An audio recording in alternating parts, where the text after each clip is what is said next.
It's the amazing Rico Brogna podcast with your host, Evan Roberts.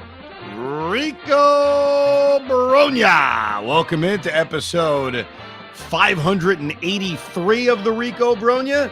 My name is Evan Roberts. We are about to begin our deep dive series in which we take a look at free agency and the trade market, and we really look deeply at the available options, what the cost is going to be, and ultimately, is it worth it for the New York Mets? So today, we're going to take a look at the starting pitching market. Obviously, I think going into the offseason, the biggest need facing the New York Mets is, I guess, reliability in their rotation.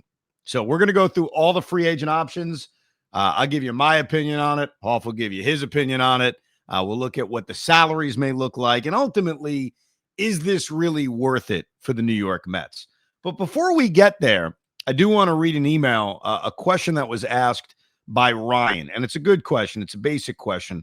And I think it's worth asking and then explaining because I do know that this is a big part of free agency. The question is, guys, can you please break down how qualifying offers work and anything that's attached to them, such as draft picks, etc.? It's something that's always confused me. Well, I'm glad you asked that question because qualifying offers are a big deal. And there are going to be free agents that I'm going to say, yeah, I'm not interested in them because there's a qualifying offer attached. So not everybody's eligible. You can't have the qualifying offer placed on you more than once. Hence why a guy like Pete Alonso doesn't have the QO or Alex Bregman doesn't have the QO. Also, if you're traded mid-season, you're not eligible for the qualifying offer. So a guy like Josh Naylor can't get one. He was traded mid-season. But if you are offered the qualifying offer, the player then has a decision to accept it or say no, thank you. Most of the time, they say no, thank you. If they say yes, they automatically go back to their team on a one-year contract. That salary changes year to year. This year, that figure is $22 million. So, for example, Trent Grisham of the New York Yankees, I use him because I think that's kind of a back and forth on what he's going to decide to do, as opposed to a guy like Edwin Diaz, who's clearly going to say no thank you to the qualifying offer. Trent Grisham says yes, he goes back to the Yankees on a one-year, $22 million deal. If he says no, he goes into free agency. The team that signs him will now lose, depending on how much they spend. They would lose a draft pick. Actually, I don't think that matters. It matters to the team that loses the player. See, even I'm not perfect on the QO. But basically, if you sign Trent Grisham, if you sign a player that declined the qualifying offer, you're going to lose a draft pick. And that draft pick varies based on how many free agents you sign and really your payroll. So you're giving up a draft pick. So when the Mets signed Juan Soto, they gave up, I think it was their second best draft pick. That's what they ended up giving up to sign Juan Soto.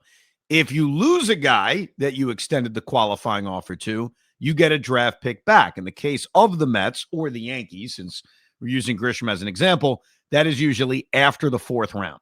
So not the greatest pick in the world, but you do get a draft pick back. That's what the qualifying offer means. Why it matters is I think it's a turnoff to some teams. I don't think there's any doubt that Pete Alonso was affected by the qualifying offer. He was affected by teams saying, not only are we going to sign him to a contract that we may not love, but we also have to give up a pick. This obviously will affect certain players, doesn't affect everybody. I think a guy like Trent Grisham will be affected. A guy like Kyle Tucker will not be. It didn't for Juan Soto. So that's what the qualifying offer is in terms of when players have to make the decision if they're going to accept the QO or decline it. That deadline is November 18th at 4 p.m. We're going to mention a lot of guys here in our starting pitching deep dive who have made the qualifying offer. More times than not, you turn it down. It is rare that you accept it. But in total, 13 players were made the qualifying offer, 7 of them starting pitchers, 5 of them position players, and then you have a relief pitcher, our relief pitcher, Edwin Diaz, who obviously is going to turn that down. This is not something that's going to make us feel any better. But if the Mets lose Edwin Diaz in free agency, they will collect an extra draft pick. Where that matters in history is that when the Mets lost Mike Hampton to free agency, after the 2000 season, they used the sandwich pick that they acquired to draft David Wright. So sometimes there's a very happy ending to the story of qualifying offers. But the qualifying offer matters. I'm going to get into it right now. We're going to jump right in. And the pitchers that have this attached to them doesn't mean I don't want to sign them, but I keep it in mind because it's a part of free agency. It's a part of the decision-making we all have to make in terms of a pitcher being worth it. A player, to me, is a little bit more valuable if they don't have the qualifying offer attached to them. Doesn't mean I would never sign them, but it's a factor. And we have to factor it in. So let's go right and take a look at these starting pitchers. And let's start with the guys that were made the qualifying offer. So any of these pitchers we're going to get to in the first part of this, Rico, are guys that the Mets would have to give up a first-round pick for. Let's start off with Framber Valdez. Framber Valdez is 32 years old. So in his first season with the Mets, if they do decide to sign him, you're talking about a 32-year-old pitcher. He is projected by MLB trade rumors, and I'm going to use them as the projector just to get an idea of where we think the market is. Doesn't mean Framber is going to end up with this, but just a framework on what he's projected to get. He's projected to get a 5-year, $150 million deal. I got to get my calculator out because I get so confused on what that would be per year. And I know that's easy math. That's $30 million a year. Here's where I stand on Framber Valdez, and we'll go through the numbers in a second. I think he's the definition of solid. When you look at Framber Valdez's resume, that's what you see. You see a guy who goes out there, takes the baseball every 5 days for the most part. He's made 30-plus starts in 3 of the last 4 seasons. He's thrown over 176 innings in the last 4 seasons. And you see a guy that on average will go out and pitch 6 innings and allow 2 runs. He is the definition of a quality starter. And even though his ERA was up for him this past year, 3.66, which is about 0.3 of a run higher than his career ERA and significantly higher than what his ERA was a year earlier. If you look under the hood a little bit, if you look at his whip, if you look at his FIP, if you look at his strikeouts per 9, his walks per 9, it didn't vary a lot. It feels like Framber Valdez may have pitched into some bad luck last year. And also, for whatever reason, and take this as a concern if you will, he really struggled at the end of the year. In Framber Valdez's last 10 starts, he went 2-7 with a 6.05 ERA. The Houston Astros missed the playoffs, and in part they missed the playoffs because of Framber Valdez. Even describing this gives me shakes because I think as we go through different starting pitchers, we're going to naturally think about the way the season ended for us and if that player could have made a difference. And truthfully, Framber Valdez would have fit right in because in his final 10 starts, he was essentially David Peterson. Is that enough to spoil the rest of his career? Absolutely not. Here are my concerns about Framber Valdez, and there's no tangible evidence to even back up what I'm going to say other than just a natural worry. He's 32 years old. He's not a big man in terms of height, but he is a big man in terms of girth. Like, he's not built like Roger Clemens, to say the least. He's 5'11". I don't want to say he's pudgy. It feels like I'm fat shaming, and I'm not. I'm naturally concerned about what he's going to be at 33, 34, 35. That's really what I'm trying to say. Like, what is he? Now, he doesn't rely on high velocity. He is a sinker, curveball kind of pitcher. Sinker sits at about 92, 93, gets a lot of ground balls, relies on the defense behind him, which is another matter. I guess it shows you how important it is for that left side of the infield to be solid defensively behind him. But he's one of those guys, and it's not based on a 3.6 ERA last year. It's not even based on what happened in his final 10 starts. I'm going to admit it. It's just looking at him where I just wonder, like, what is he in 3 years? And that may not be the best answer. I apologize, but I'm certainly not the only person that thinks that.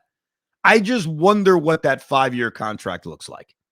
When you are signing a free agent, a guy that never pitched for your team, and this is different than re-signing Edwin Diaz or Pete Alonso. It's very different. Or Jacob deGrom. When you are signing someone else, I don't care what you did in Houston. That is past history. It's what you're going to do moving forward. And I'm just concerned that even though for the last 5 years he's been as consistent as anybody in this sport, I don't know if I believe that's going to continue. So when you take that, when you combine that with the incident, and for those that forgot the incident, it's when I think his catcher was Cesar Salvarez, I think was his name. But basically, Framber Valdez and his catcher were not on the same page. Framber Valdez hit him with a baseball in which it was implied that he purposely threw the wrong pitch that was called for to basically injure his catcher because he was pissed off at his catcher. That story is something that a general manager is going to wonder about and maybe ask around about. Because along with acquiring a pitcher that you hope is going to help your rotation for the next 5 years, you do want a guy that's not purposely injuring his catcher. So that's a lot of the stuff around Framber Valdez, not to crap on what he's done for the last 5 years, because, again, he's as reliable as they come. But I am nervous about giving Framber Valdez a 5-year contract. Pete Hoffman, you have a relationship with Framber. Me and you traded, I think, to you, if I'm not mistaken. So you've watched him closely. I think we both have watched him closely as a pitcher. That's why I like him overall as a pitcher. But when you look at all the other things I brought up, where do you stand on signing Framber Valdez? One thing I noticed about him, and it's all, at the end of the day, does it really make a difference? The first half of the season, it could be really good for you, or the second half of the season could be really bad. And Framber Valdez is a bad second half pitcher. That's the one thing I've noticed about him. So, if you're relying on him, let's put it this way: if he was in the Mets rotation this past year, he would have done just as bad as everybody else. Yeah, he was David Peterson. Yeah, so it's not good. Now the catcher you're talking about is Cesar Salazar. Salazar, yes, who got mixed up with the call, tried to call timeout, but didn't get it off in time. Instead, Valdez gave up that home run. Listen, I like him, but that's not what I'm looking for right now. I think we have guys that are maybe not comparable to him, but close enough that that's not what we're looking for. We're looking for better. We're looking for upgrades. I think this is going to be the challenge throughout this episode. We're looking for an ace.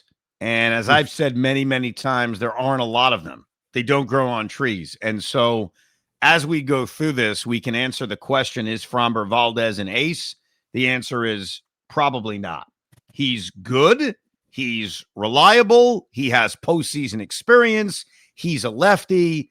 I think when you look at what he's done for the last 5 years, if you're telling me I'm going to get that for the next 5 years, he is a worthy pitcher of having in your rotation. But is he an ace? The answer is no. He's a little bit short. Let's get to player number 2 as we do this deep dive.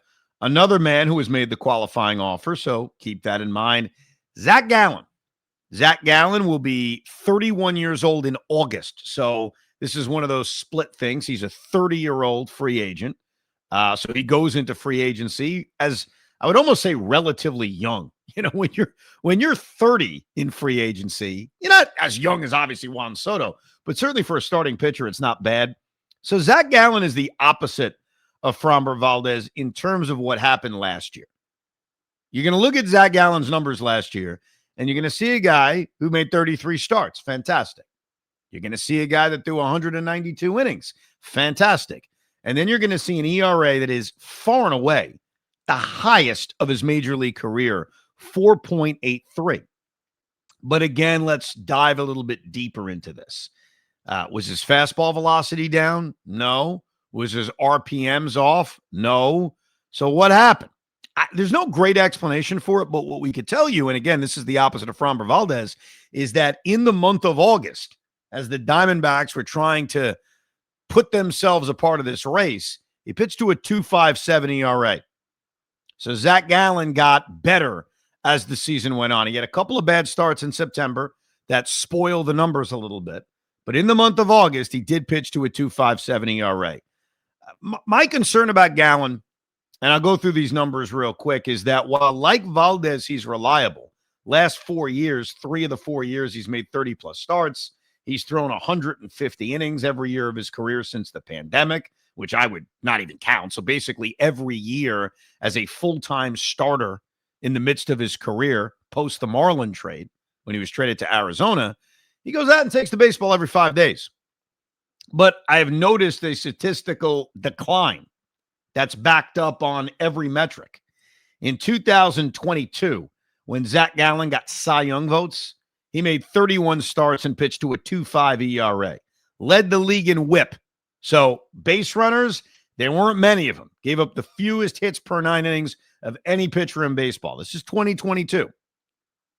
In 2023, he pitched to a 3.47 ERA, in which his whip was a little bit higher. He gave up plenty of more hits. The following year, 2024, he pitched to a 3.65 ERA, in which his whip got even higher and his walks jumped up a bit. And then you have this year in which he pitched to a 4.83 ERA. So if you go by ERA, if you go by whip, if you go by whatever metric you want to look at, even FIP, fielding independent pitcher, you have seen a 4-year decline from Zac Gallen. Does that continue? I mean, that's kind of the worry, right? Like, is this what we saw over the last 4 years, this decline? If that continues, then whatever contract you give him is a disaster because he's not coming off a great year. He is projected to get a 4-year, $80 million contract. So much more reasonable than Framber Valdez. Instead of $30 million a year, you're talking about $20 million a year. And I'll tell you, these are just projections, so we keep that in mind. That off the top is a lot more appealing. You know, do I think Zac Gallen is a $10 million a year less pitcher than Framber Valdez, being 2 years younger, even with the decline worry that you may have in Gallen? I don't think so. But I think Zac Gallen, especially when you look at the last 3 years, again, we do the ace test. Is he an ace? No. Is he a good, solid 2 like Framber Valdez is? I think he is. So where do I stand on Zac Gallen? I think very similarly to Valdez, he's a good pitcher. Is he a great pitcher? No. Do I have concerns about what that contract looked like in the case of Gallen because we've seen a decline the last couple of years? Absolutely. Where do you stand on Zac Gallen? I think you're higher on Zac Gallen, Hoff, than I am. I think you wanted to trade for him at the deadline, right? I did, and obviously the August was very. I mean, I wanted to trade for him before he had that great August. August was pretty good, but you're right. He had wasn't perfect. Was not a good end to the season. But here's the thing: is I see Zac Gallen as somebody who was a former Cy Young contender, and I see somebody that can bring that back. You're right. His numbers have declined the past few years, so you can't ignore that. But he's done it before. He's done it often enough where I still feel that even if you brought him in as he's not an ace, but you could bring him in as a 2, he could turn into an ace. Well, this is the other part of this discussion we have to keep in mind. What do the Mets currently have in their rotation? Now, they have David Peterson. They have Kodai Senga. They have Shota Imanaga. They have Clay Holmes. I am not purposely leaving out Nolan McLean, but I kind of am, just for the sake of this for a second. Those veterans I just mentioned are all kind of in that 2 to 5 range as far as where they are as starting pitchers. You know, they're all in that range. They've shown the ability to be a 2. I mean, Kodai Senga's pitched incredibly well at times. He doesn't have reliability. Shota Imanaga doesn't have reliability. David Peterson, I don't know what to make of because he was pitching like a strong 2 and then fell off the face of the earth, right? Clay Holmes, I think the jury is still out on him. He made a really good adjustment to the rotation. Nolan McLean is the guy you look at as the potential ace. He pitched like an ace the brief time he was here. And then you've got Tong and Sproat and Christian Scott, who probably are on the periphery of the rotation. The reason I bring this all up right now is, okay, knowing that's your rotation, all those guys are under contract. You can trade them, sure, but all those guys are under contract. We know the Mets are going to go big game hunting for a trade ace. What kind of starting pitcher are you even looking to sign? And that's a part of this equation too. And I just want everybody to think about it as we continue. They have a lot of 2 through 5s in their rotation. They've got the potential ace in McLean. And then, yes, they're going to try. Doesn't mean they're going to get it. Like with a free agent, if you want the player, you can go get the player. With a trade, there's no guarantee. There's no guarantee that Turek Skubel's going to be traded. There's certainly no guarantee Sandy Alcantara's going to be traded. It feels like there's more of a guarantee that Freddie Peralta will be traded. But if you listen to the Rico 2 episodes ago, it was our mailbag. One of the things I wonder about with Peralta is if the Brewers would trade him inside their league. So have that in your mind, everybody, when we continue to talk about these names and figure, all right, where do you slot them? Right now, Framber Valdez and Zac Gallen are on the high end of the Met rotation, but probably as a 2, which means you don't have an ace unless you believe Nolan McLean becomes that ace. Let me get to another guy, and we talked a lot about this guy before the season started. That's Dylan Cease, because there were thoughts that San Diego would trade Dylan Cease. And my worry about trading for him was what we're about to talk about right now, which is, are you, if you're David Stearns, going to give this man a 7-year contract or a 6-year contract? Dylan Cease is coming off a year, his age 29 season. He will be 30 for the 2026 season, in which he put up a very high ERA, one of the highest ERAs of his career at 4.55. But when you look a little bit closer, his strikeouts per 9 led the league, so that wasn't declining. His FIP showed he pitched to bad luck, 3.56. And so you see numbers that are probably not indicative on the way he pitched. And the appealing part about Dylan Cease, I certainly talked a lot about this last year, and we'll bring it up again, is the incredible reliability he has. More so than Framber Valdez, more so than Zac Gallen, Dylan Cease has authored a career in which he is a guarantee to make every single start. Listen to this. 2020, he makes the 12 starts, which is pretty much all the starts you could make in 2020. In 2021, 32 starts, 165 innings, led the league in starts. 2022, 32 starts, 184 innings. By the way, finished second in the Cy Young voting that year with a microscopic 2.20 ERA. 2023, his last year in Chicago, makes all 33 starts, 177 innings, but very similar to the year he just came off of, his ERA jumps up to 4.58. That's a doubling to go from 2.2 to 4.58. He bounces back in his first year in San Diego. Again, 33 starts, 189 innings, a 3.47 ERA. And then you have this past year, 32 starts, 168 innings, a 4.55 ERA. I'm going to tell you right now, I'm just, as a pitcher, not based on contract projections, but as a pitcher, I am more intrigued by Dylan Cease than I am Zac Gallen and Framber Valdez, because the utter reliability that this man has, to me, is just more impressive. And that's saying a lot, because I think Gallen and Valdez, in their own right, have been reliable. But I think when you look at Dylan Cease and you look at his numbers all the way around, whether it's the strikeouts per 9, which has been double digits every year of his career, his walks kind of hanging out in that same range, not very low, but 3.8, 3.9, 4 per 9. His FIP, which shows you he's pretty much the same pitcher every year, sometimes with better luck than others, but usually in the mid-3s. He's not an ace, but I put him on that reliability scale above just about everybody else. He also would include a draft pick because he was made the qualifying offer. But listen to this projected contract from MLB Trade Rumors. 7 years, $189 million, which is 27 per. The 27 per is certainly not crazy. Shota Imanaga got 25 per. Framber Valdez is estimated to get 30 per. So I think when you look at the pitching market, the figure is not crazy. It's the years. And look, I think at some point David Stearns has to just blow past his own views on how many years you give to a starting pitcher. I just wonder, of all the guys you could do it to, is it Dylan Cease? He is not an ace. He had one ace year in his career when he almost won the Cy Young, but outside of that, he is just the definition of a solid workhorse, which the Mets could use if you don't believe in the other middle of the rotation arms they have. But he's not the ace if that's what you're going for. Where do you stand, Hoff, on bringing in Dylan Cease? Maybe not at 7 years, 189, but just in general. Yeah, I don't want to discredit Dylan Cease because I think he's way better than this guy, but I'm going to say the name. Gil Mesh. Gil Mesh? Gil Mesh. Guy who got paid a lot of money to pitch and be a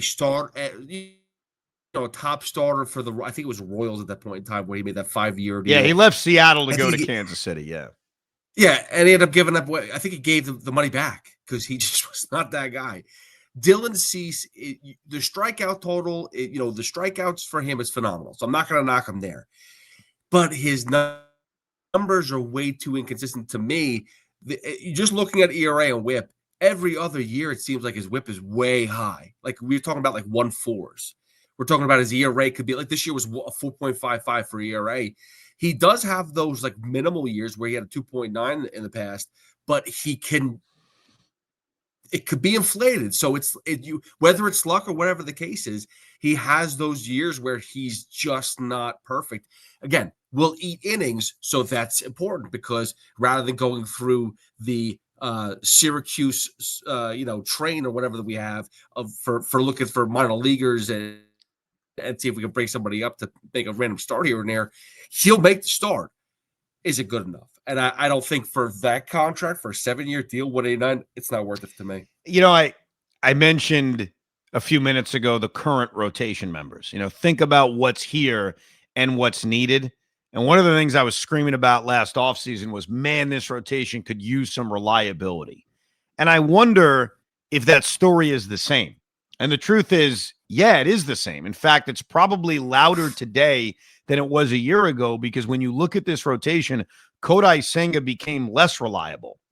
Sean Manaea became less reliable. And I'm just talking about in terms of taking the baseball every 5 days. I'm not even talking about their performance. I'm talking about pitching. Like Sean Manaea didn't pitch in the first half of the year. Kodai Senga disappeared for a few months, and then when he came back, couldn't figure it out. I think Clay Holmes had a really reliable season. David Peterson, to his credit, took the ball every 5 days, but did fall off the rooftop in the second half of the year. And we all love Nolan McLean, but it's going to be his first year in the big leagues, his first full year in the big leagues. So they still feel like they need a little bit more of reliability.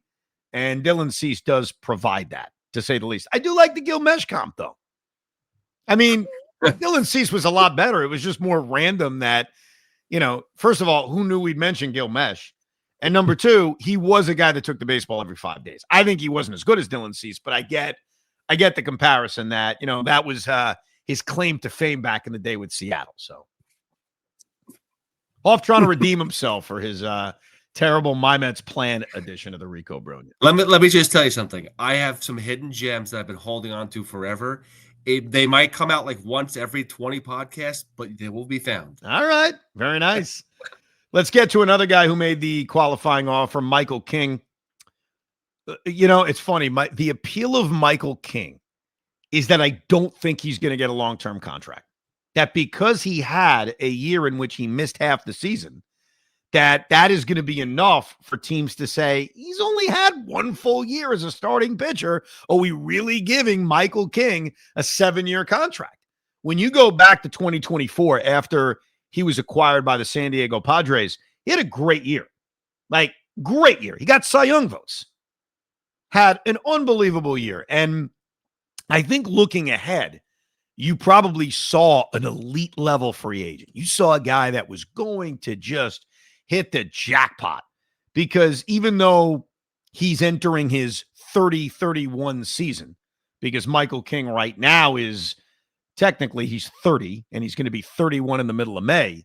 He doesn't have that many innings on his arm because he threw so many out of the bullpen with the New York Yankees earlier in his career. So if you're just looking at miles, how many miles are on the tire or how many miles are on the engine, whatever they say, he didn't have a lot. But he had such an uneven season in 2025 in terms of not taking the baseball and a couple of really bad starts that brought his ERA up, including against us, including that horrible start in September against the Mets.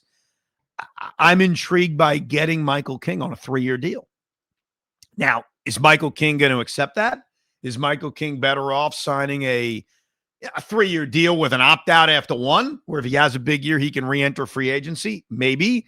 That's the only negative. Like, I like Michael King on a 3 or 4 year deal. It feels reasonable. And it also feels like there's a higher reward on King than any of the other guys we mentioned. That Michael King may be the one free agent so far, we've got more, where we haven't seen the best yet. We saw a really good year a year ago, but he's only made 2 years as a full-time starting pitcher. One of them, he missed half the season due to injury. The other one looked like one of the best pitchers in baseball. So I am very intrigued by King as the highest upside guy of anybody on this list. I'm also intrigued by the fact that I think the contract, like I said, is going to be reasonable. But I remember this is another one that's interesting. I was talking to David Stearns 2 years ago when he first got the job, and we were talking about starting pitchers and talking about who to go after. And one of the points he actually made, and it's a good one, is, do you want to give up a draft pick, and do you want to pay that kind of money for only 1 year of a player? So as much as we think you only want short-term deals, you want short-term deals, but not 1 year. Because if you sign Michael King to a 1 year deal or a 3 year deal with an opt-out after one, I think I was talking to him about this in regards to Jordan Montgomery, who I was very high on as a free agent, clearly got that one wrong. Do you want to give up a draft pick, a lot of money, maybe even in tax, for a guy who after 1 year leaves, and then there's no way you want to give him that 7-year contract he just earned? And the answer is no. It'll probably scare you off. You're going to give up a draft pick for 1 year? I know a lot of people out there would say yes, but most GMs wouldn't. So that's where I think it's probably you need him to sign a 3 or 4 year deal without any opt-outs, so that there is no risk of you giving up that draft pick for only 1 year of the pitcher. MLB Trade Rumors projects it at 4 years, $80 million. That's a no-brainer. I'm going to tell you that right now. If Michael King is settling on a 3 or 4 year contract that's paying him $20 million a year, I would be very excited about that. And I'd sign him. I'd sign that man. Of all the contracts we gave out, that's the one I'd be most intrigued by, because unlike Zac Gallen and Framber Valdez and Dylan Cease, I don't know if we've seen the best of Michael King. And that would be the thing that really intrigues me. Any thoughts on King before we get to our next free agent in the free agent deep dive here on the Rico, Brogna? I like Michael King. I do. I just don't know if I want to commit to him. I really don't. Again, it all depends on what we're looking for. What are the Mets looking for? And I don't know if we know. I don't know if we know. We won't know until they've made a trade, and then they make it clear that they have their ace. So until then, I don't know. Let's get to another free agent. It will also involve giving up a compensatory pick if you sign him, and that is Ranger Suarez, who is currently 30 years old. He'll be 31 in the month of August. But hold the age for a second. Ranger Suarez began his major league career as a relief pitcher, so really didn't become that innings eater starter until 2022. So maybe based on just the miles that are on him, he feels a little bit younger. I feel Ranger Suarez keeps getting better. I don't know if I would say, like Michael King, the best is yet to come. We haven't seen the best of Ranger Suarez, but I think what we saw last year from him, pitching to a 3.2 ERA and being the crafty lefty that he is, throwing like 8 different pitches, which is impressive. I was looking at his pitch breakdown: 28% sinker, 19% changeup, 17% cutter, 16% curveball, 14% four-seam fastball. So he is throwing the kitchen sink at you. And for the last 4 years has been a very solid pitcher. Now, he's never made 30 starts. He's made in the mid to high 20s. He's usually touching about 150 innings. He has shown he can go to the bullpen. But I like Ranger Suarez. I like the fact that he's pitched in the National League East. I know it was joked upon that I love Met killers. Ranger Suarez has had success against the Mets. You'd be hurting the Phillies, though that is not my main reason for going after him. But I like the craftiness of Ranger Suarez. And I think a guy with that kind of repertoire can actually age fine. Part of your risk with signing starting pitchers in free agency is all of them are basically 30. They're all 30, sometimes older. And you wonder what they are moving forward. That's my biggest concern about Framber Valdez. I look at Ranger Suarez. I look at his craftiness. I look at him throwing 5-6 different pitches. I look at him not relying on high velocity.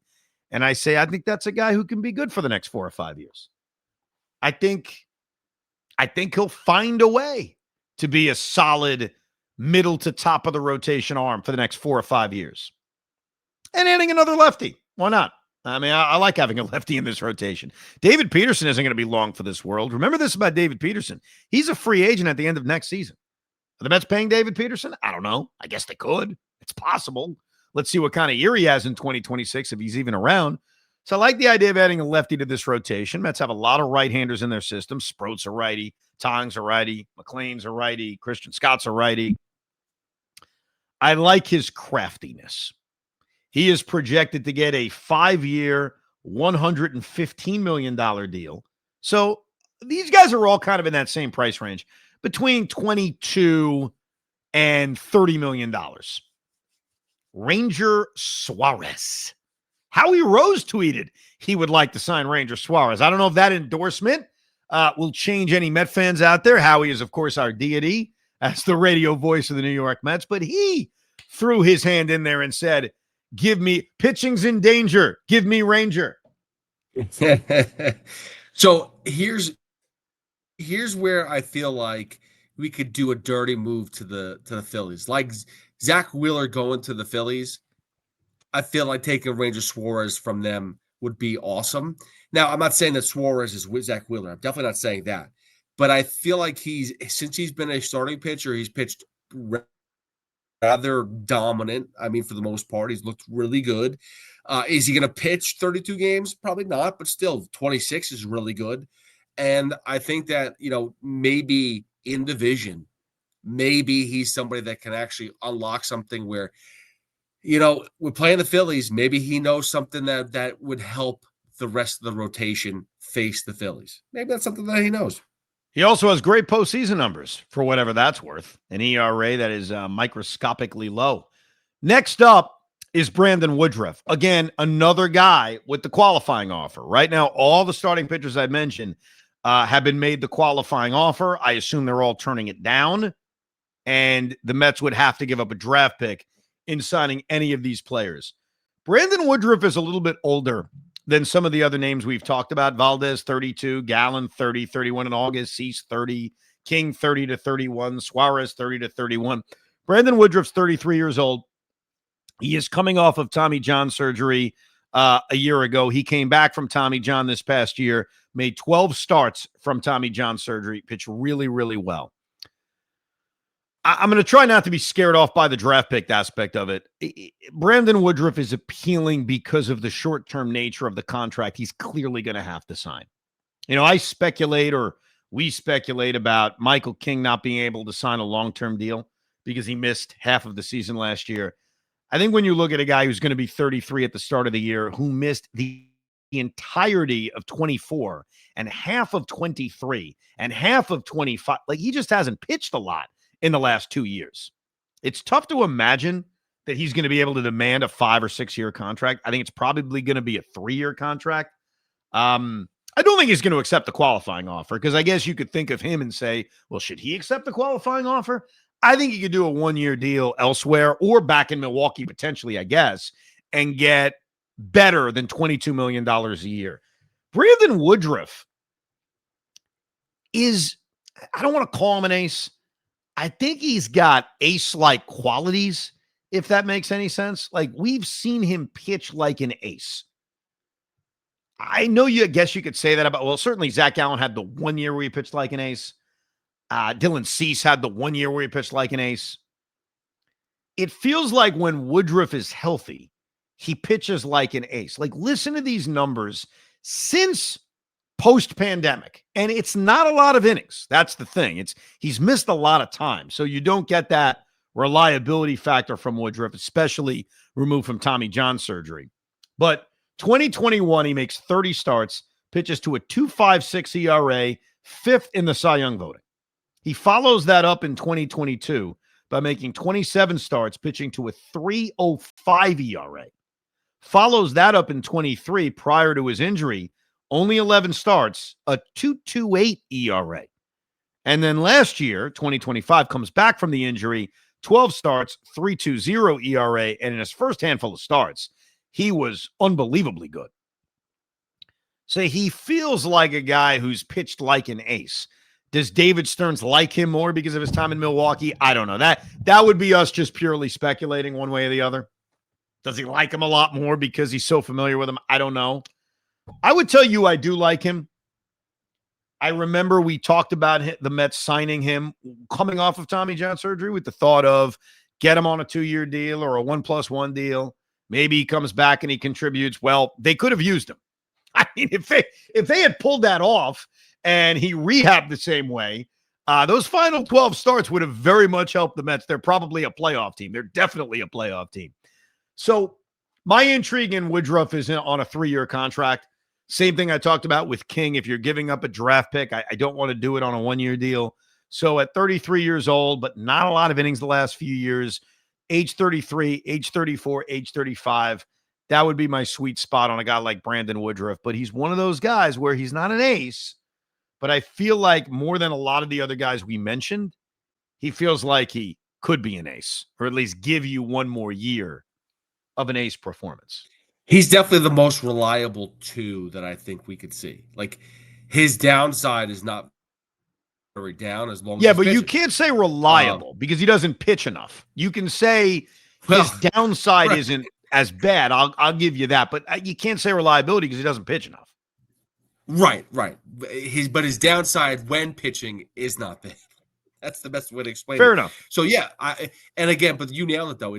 It's what makes him almost a lock and not even care about the qualifying offer is you're not going to be committed to a long-term contract with him. It's going to be a very reasonable 2, maybe 3 with an option or something like that. You know what I mean?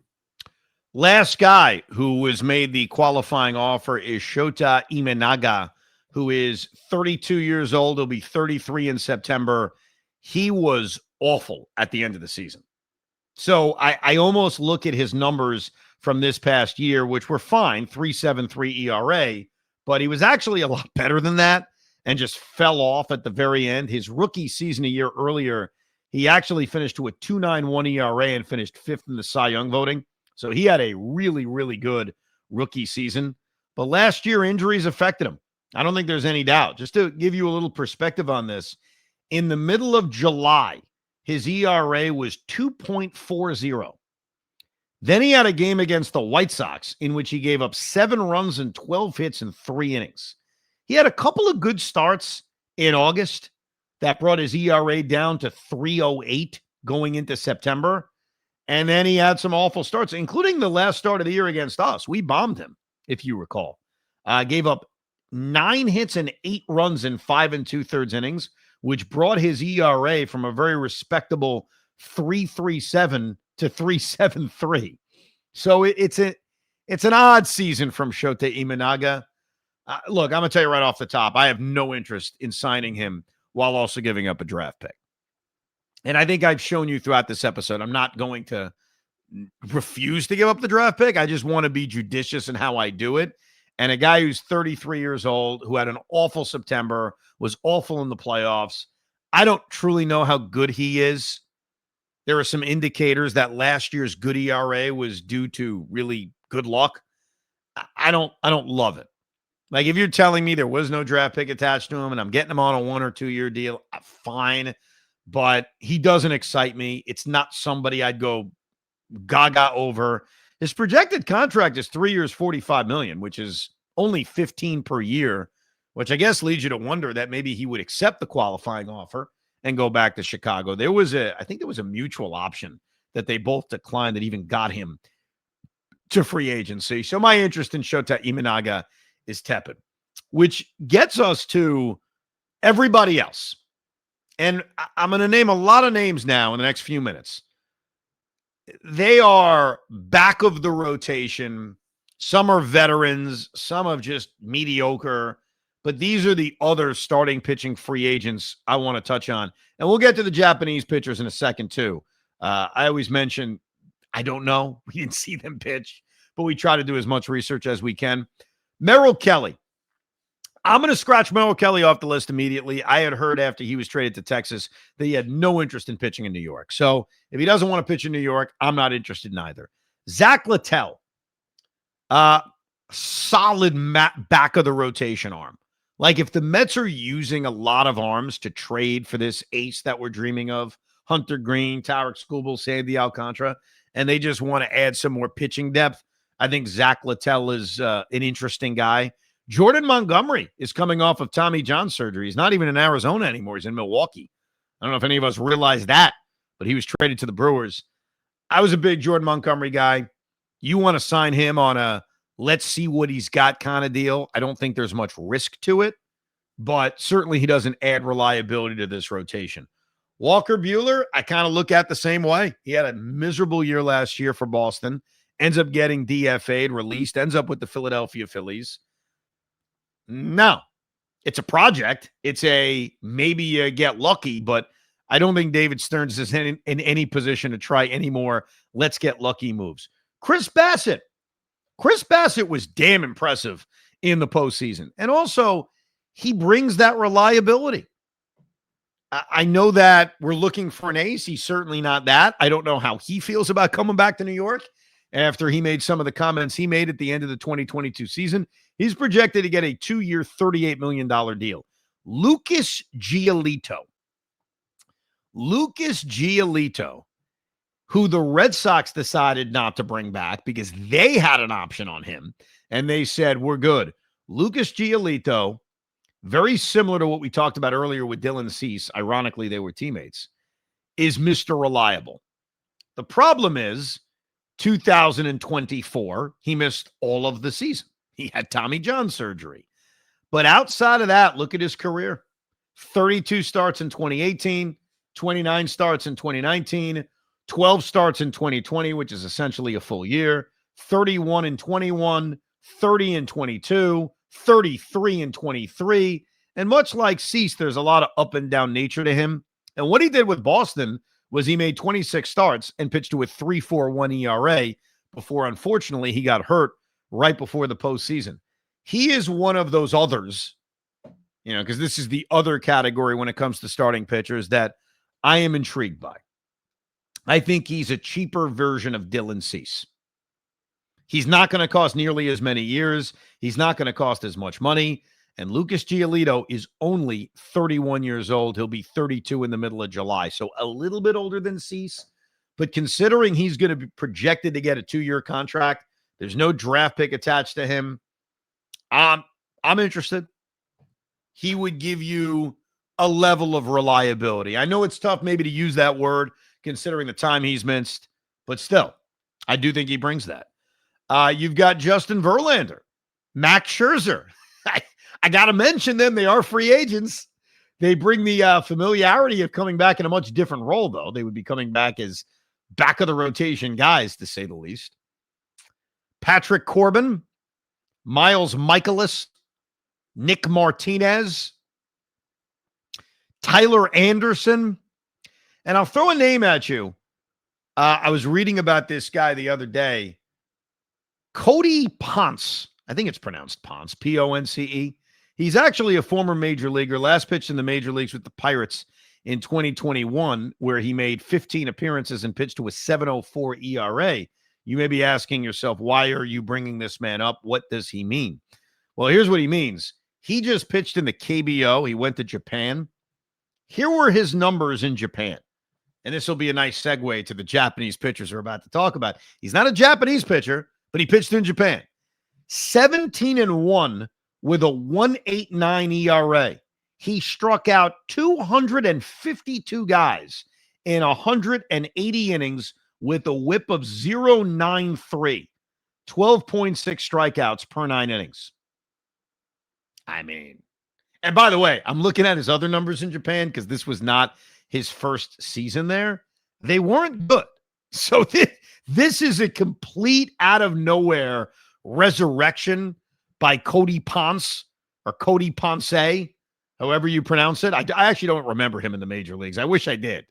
Like, I think I've seen the name before because it's probably somebody that me and Hoff were thinking about signing as a reliever in fantasy baseball, but I don't remember him much. He's only made 20 appearances in the major leagues with a 5.86 ERA. I think that's the kind of signing that a small market team makes. They bring him in. Maybe the Pirates bring him back just to see, is there something there from the monster season he had in Japan? And maybe that's a warning sign about some of the players from Japan that we're about to talk about, that if Cody Ponce is having a year like that, should that scare us? Should that make us wonder about all Japanese numbers? Now, the big guy coming over from Japan is Tatsui Imai. IMAI. He is a 27-year-old right-handed pitcher who last year also put up marvelous numbers in that same league or a similar league. 10-5 with a 1.92 ERA. He has a career ERA of 3.07 in Japan. He's got a 95-mile-per-hour fastball, very good slider, the splitters to lefties, and his contract is being described as probably being similar to Kodai Senga. I give you the information. I give you the guy. I don't know what to think. I don't know what to think about guys coming from Japan. And I know we have to evaluate them because the Mets could sign somebody. I mean, we saw it with Kodai Senga a few years ago. We talked about Munetaka Murakami, more on him at a later date again. I don't know what to make of it. Another guy who may come over is Kona Takahashi. He had a terrible year in 2024. He was 0-11 with a 3.87 ERA. So tough to get excited about Kona Takahashi. But those are the names. Those are the free agents. It's not a great class. It does not feature an ace. But let's play this game. And I ask you to email us, thericob@gmail.com. I'll ask Hoff his opinion. I'll give you my opinion of all the pitchers we just went through. And I'll name their names real quick again to remind you. Framber Valdez, Zac Gallen, Dylan Cease, Michael King, Ranger Suarez, Brandon Woodruff, Shota Imanaga, Merrill Kelly, Zach Littell, Jordan Montgomery, Walker Buehler, Chris Bassett, Nick Martinez, Lucas Giolito, Miles Michaelis, Patrick Corbin, Justin Verlander, Max Scherzer, Tyler Anderson, Cody Ponce, Tatsuya Imai, and Kona Takahashi. Who is the best pitcher on this market? Who is the pitcher on this market, all things considered, you would want the Mets to add more so than anybody else, if any? You mean it has to be only one? Well, if you've got two, tell me two. Listen, you know me, I have a hard on for Zac Gallen, but I'm not going to put him at the top of the list. It's Brandon Woodruff. I think because of the years, because when he pitches well, that's the guy I want. I don't want experiment. I don't want, let's see what he does this year. I want someone that's going to pitch well when they hit the mound. I just hope he hits the mound. Brandon Woodruff, number one. We don't know how trades will work out because trades are unreliable. We don't know if a player will be traded. So we have to keep that in mind. And trades could also take a long time. May not happen until February. Do you want the Mets to add a starting pitcher from this group or two starting pitchers from this group, or they don't have to add any starting pitchers from this group? I think they need to bring in two starting pitchers from this group, and that's not limiting going out and getting another starting pitcher through trade. Yeah, so I think it's one from this group because I look at the rotation, and even though, yes, the Mets have a rotation, I mean, the Mets could very well, they won't, but they could very well go into 2026 and say, hey, we got a rotation. We got Nolan McLean. We got David Peterson. We got Kodai Senga. We got Sean Manaea. We got Clay Holmes. Those are five guys, and that doesn't even include Brandon Sproat, Jonah Tong, and Christian Scott. That's eight guys, which is all true, by the way. They have eight guys who could very well be in the rotation at the start of the year. I think it's adding one guy from this group and then continuing to shoot your shot for a top-line starting pitcher via trade, whether it's Freddie Peralta or Joe Ryan or obviously the apple of all of our eyes, Tarek Skubal. I think it's one, though. I think if they had two guys, unless you're trading guys away, which is possible, we've talked about the idea of them dumping Kodai Senga or dumping a starting pitcher, which I hate to dump. I wouldn't want to dump somebody. I would want, to acquire a prospect or a position player or something that helps instead of just dumping any one of those starting pitchers. I think it's one guy. I think it's the guy you deem a mix of reliability, a mix of upside, a mix of that's a reasonable contract, while keeping your options open to make that big trade for an ace. The guys I like from this group, I like Michael King. I like Ranger Suarez. I like Brandon Woodruff.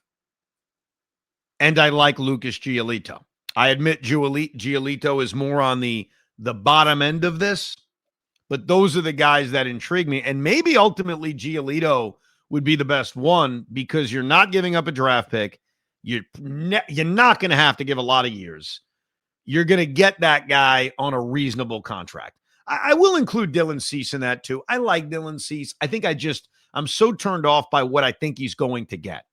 And before anybody thinks I'm mini David Stearns with not wanting to give out long-term deals to starters, that's not true. It's the right starter. I don't know if any of these guys are literally the right starter. I think it needs to be the ace.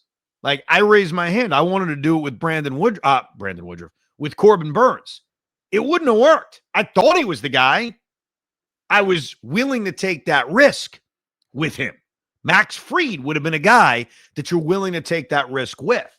So I want to give a big-time contract or a big contract to a starting pitcher. I'm not against it, but these guys don't necessarily fit it.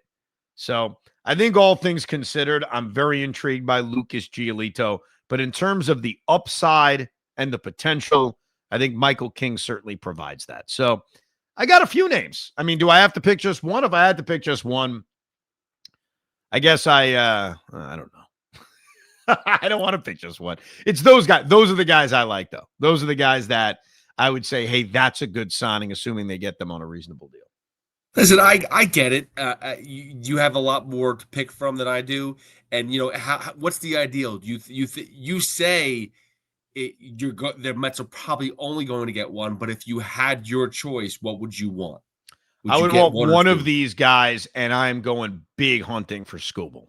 I've mentioned that. Mm-hmm. And I think if it's not Skubal, I think Freddie Peralta is a fair target. And Joe Ryan. I mean, those are Sandy Alcantara I'm almost giving up on. I'm just assuming that the Marlins aren't going to trade him inside the division despite their history of trading inside the division. So I think it's two starting pitchers. I think it's one from this group, and then it's the big game hunting for a starting pitcher via trade, which coming up on a future Rico Brogna, we will do a deep dive on starting pitchers via trade. But on the next edition of the Rico, we will do a deep dive on position players. A lot to go through, a lot of options. That's coming up on the next Rico. Your thoughts, opinions on what we've talked about, email us thericob@gmail.com. Thank you very much for hanging out with us on another edition of Rico Brogna. We hope you enjoyed this episode of the Rico Brogna podcast. It's amazing, isn't it? Make sure you download it now to keep it on you at all times.